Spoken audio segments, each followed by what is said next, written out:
last night, which was what yeah, the date. so last night, on April 29th, I had a crazy dream.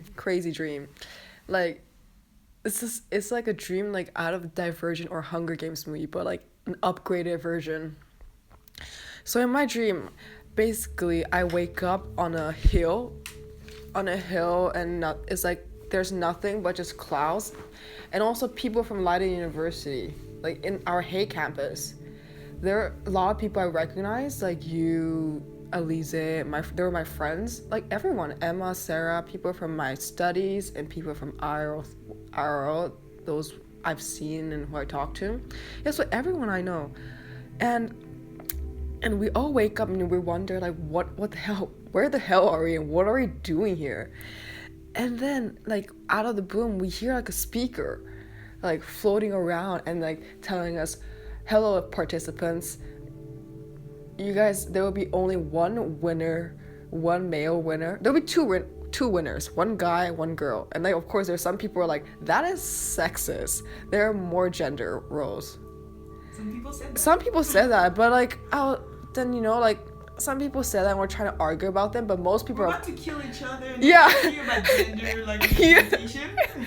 Like some people are like, oh my god, I'm gonna die. There are people who are crying, and there are people who are just trying for an escape or something. And then people start listening when they announce that there's gonna be a prize. Like there are 3 different prizes. First, $1 million. Second, you being able to kill someone. Third, your prize money. Third, you being able to cure any disease in the world, even the disease unknown to mankind.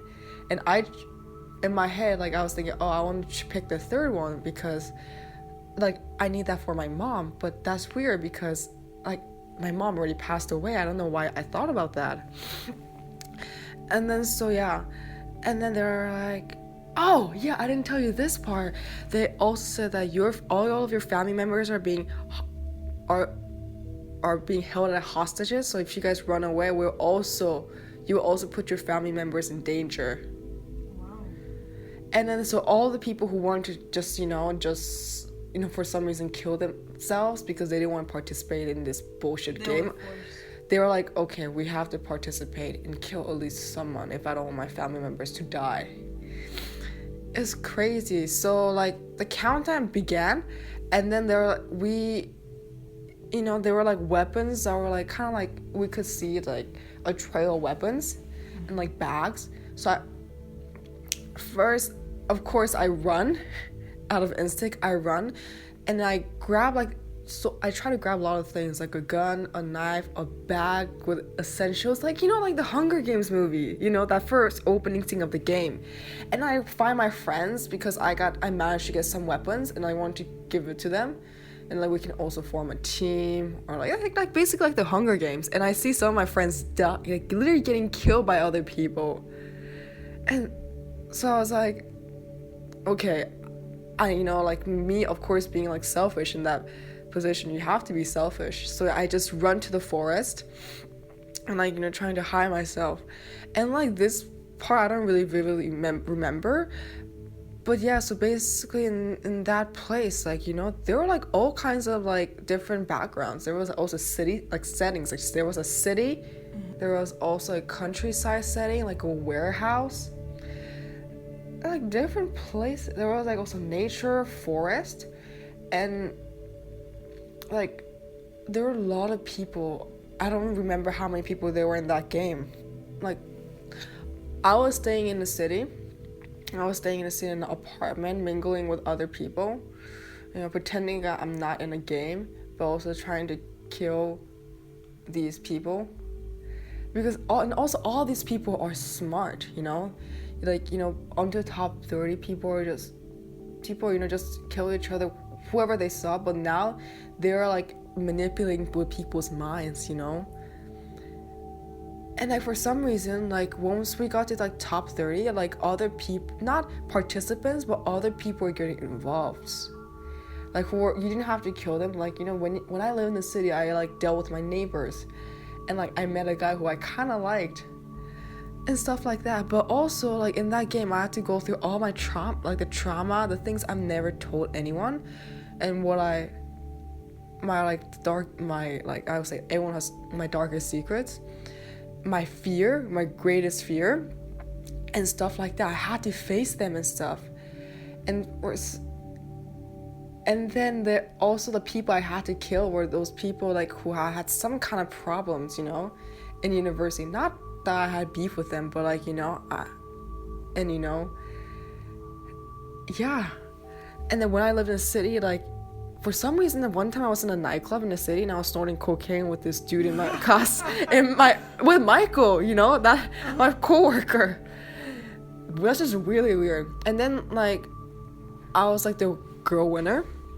And then I was like, and people were like, oh, so what are you going to choose? I was like, I will choose like the third option, of course. And then afterwards, they're like, okay, now you can wake up. And at that point, I wake up and I'm in a fucking laboratory surrounded by different doctors. And I'm like, where the fuck am I? This is so weird.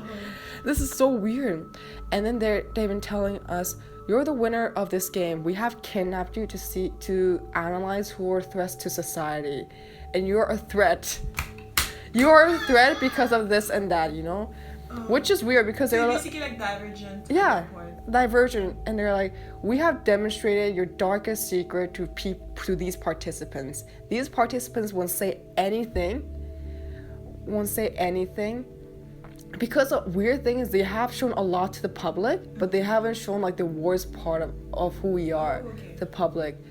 And then they all the participants like sign like a confidential contract, like keeping like my secrets unsecret.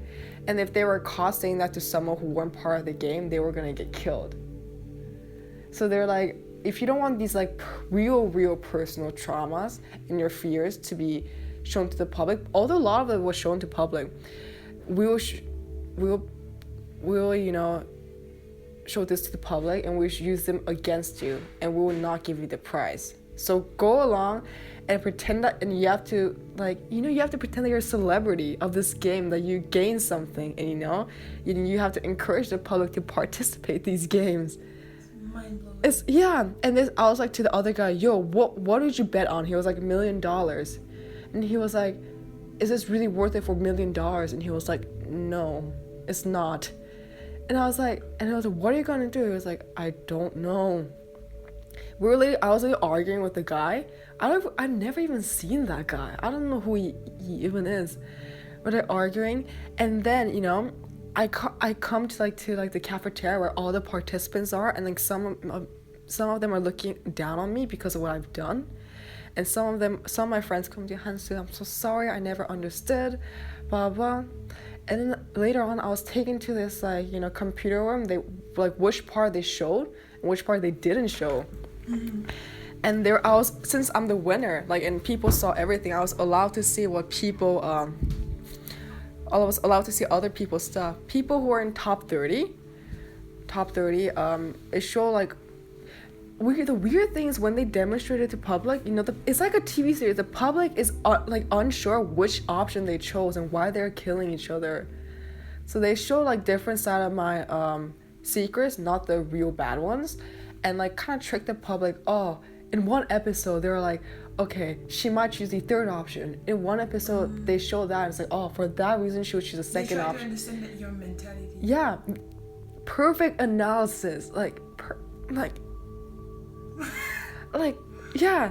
And but people who aren't even top 100, the people who got killed early, the so-called the weak ones, their secrets went out, but my friends, I think somehow managed, even that's weird because I saw you getting killed or you getting hurt, but you managed the top 100. And it showed what you have told me, your personal side and what you had to go through. At some point there was I saw a video of you crying and talking about your hair, your loss of hair. That was that was it. And then at some point, I don't know how the dream really ended, but I remember watching all the videos of my friends And then I was like to myself, fuck, what do I do with my life? Do I choose real death? Or like them using me like a puppet? I remember, and they were, yeah, that's really it. That's the end of the dream. That's the end of the dream. Like me, like, you know, like in that computer room saying, what the fuck do I do with my life? Wow. That's how I end up. It's crazy. Don't you think? Yes. It's like we can make a movie out of this. Damn. There's so much to say. Yeah, and also this is funded by the government. This thing is funded by the government. Just saying. Yeah. The different elites, like, you know, forming to choose like which one is like the threat. Because their empires are kind of crumbling down, like getting a bit revealed. They said so they need to pick the real ones so they can shut them up. What? It's crazy. I'm like, what? This is out of like a dystopian movie. That was my dream, people. Enjoyed it. I hope you enjoyed it. Like, you know, like now that I'm remembering, like, as I'm saying, I'm remembering more. Like, as a competition progresses, until I was like top 30, there weren't other people involved, like non-participants. There were civilians, like people. Like, I remember in my dream, like, I was living in an apartment in a city in a like, not like the typical commercial city you imagine, somewhere like New York or Tokyo. And then they were my neighbors, and, you know, and I found a guy who I kind of liked. And I remember, like, my partner Michael was like, you know, are you fucking dumb? Why are you falling for this guy when you have to kill these people, you know?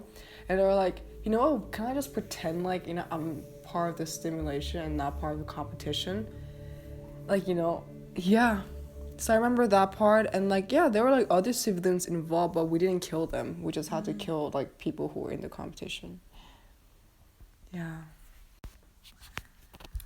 So I guess now we're moving on to explaining. Yes, the second part, which is more of the analysis of the dream. Analyzing my dream. Well, we're for almost 4 months after 5 months. 5 months after I recorded this dream. Yeah. That was like the very first dream I recorded on my phone. Yeah. So listening back and thinking back, like I choose a third option. Like I choose a third option, which is having the cure of any type of disease. And in my dream, I'm like, oh, I need to save my mom, but that is weird because I had that dream probably, I think, a month or so a month after my mom passed away. So I'm like, that's a bit weird. So I think now I interpret that as me not wanting to let go. Like I couldn't let go. I couldn't really accept the fact that at least her material being is gone forever. And yeah. And yeah, also I think another factor is that we didn't get to have a funeral because of the COVID situation. And we were planning on having a memorial this month, which is September, but that is out of the window because the corona situation is not getting any better. And our families from the US won't be able to come to Switzerland to attend the memorial, and that goes with a lot of my mom's friends. So yeah. I think a lot of that as well, and other factors, the fact that my mom's belongings, or some of her belongings, is still in our house. And so yeah, I think a lot of the things I just couldn't let go, so I probably chose the third option.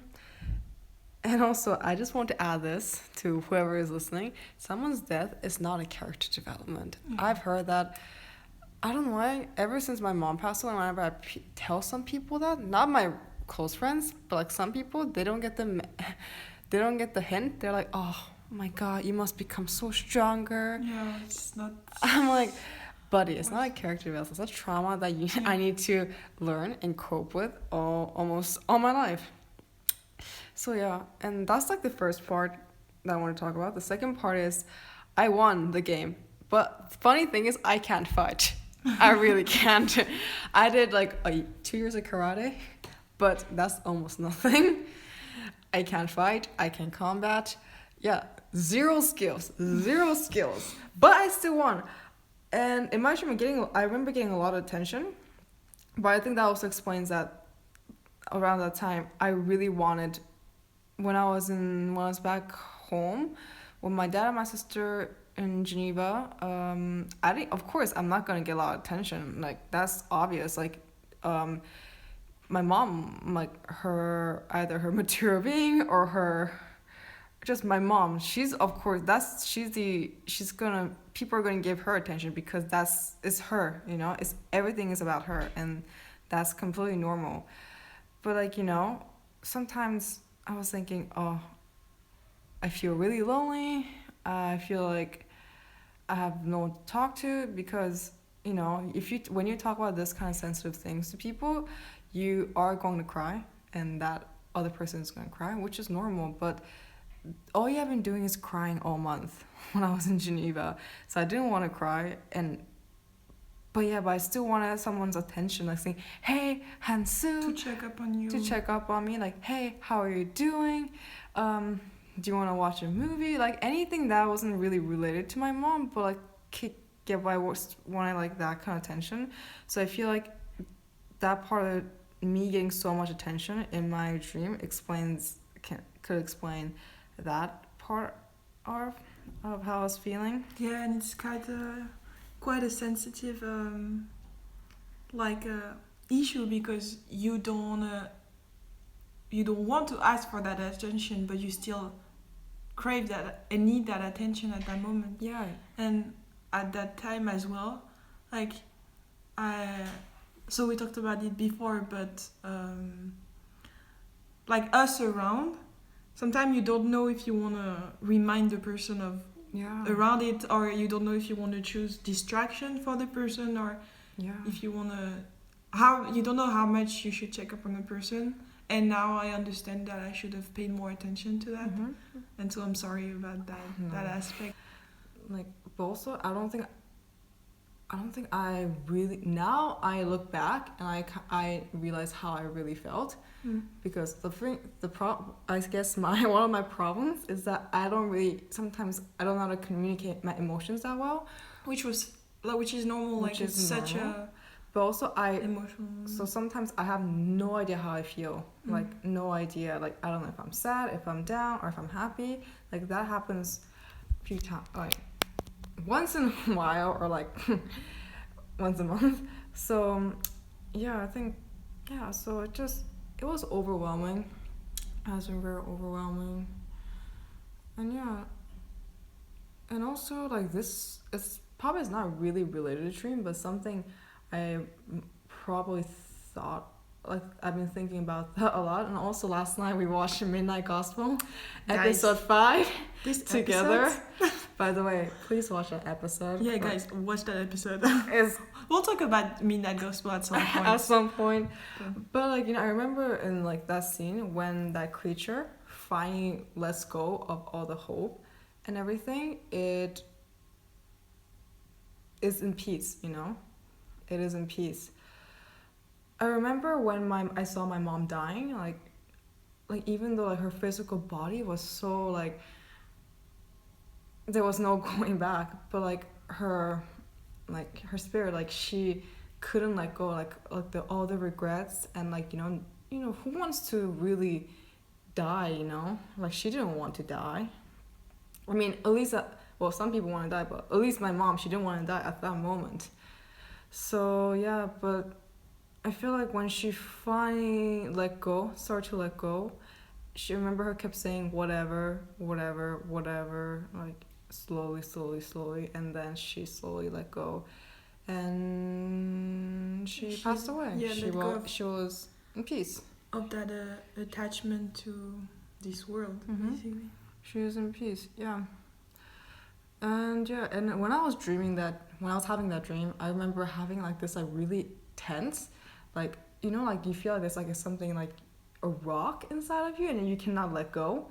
But after moments have passed, now that I'm calmer, like, more relaxed and more emotionally stable, I feel like that rock, that tense feeling in my internal body is, like, slowly losing gone, almost, like, now I feel like undetectable. At least that's how I feel. So yeah, just I think like letting go, slowly letting go, and accepting the fact that like, you know, death is everywhere, and it's like normal, even though it's very sad, is very normal. And yeah. And I think it's also one thing that it's so cool with dreams is that with like enables you to make this introspective work and realize those things you were telling me about, like through the reflection of these dreams. And yes, thank you for sharing. No And worries. it was a pleasure to share this episode with you. And I hope you enjoyed, guys. I hope you all enjoyed it too. Bisous, bye. Bye.